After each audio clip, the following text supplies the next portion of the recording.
I It, wonder with you, because you also do this intelligence analyst work as well, that if that's affecting your work in some way, where you are very much a critical thinker, yeah. you're very open minded, and you have a lot going on in your mind. You've got a lot of questions there.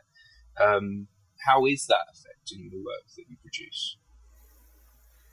So, I mean, I would say I'd always been an artist um, in my outlet and my expression. And the intelligence, the analysis that I do, is kind of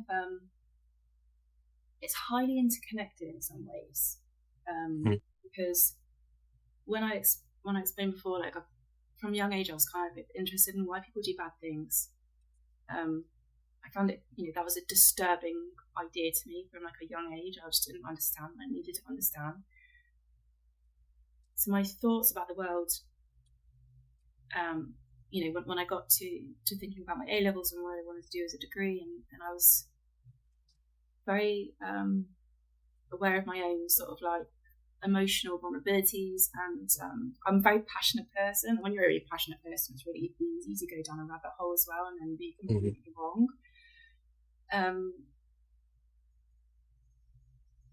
the work that I do is a result of those early thoughts, those early analytical thoughts, and those early analytical thoughts where I wanted to, I think so.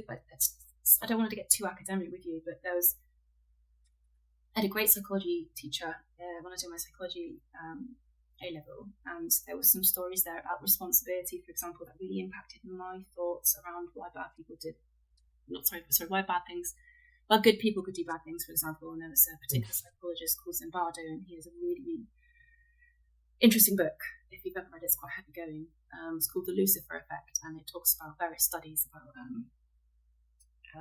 how humans can be coerced or as part of conformity or various other bits, your external environment. And this early work actually introduced me to issues, for example, around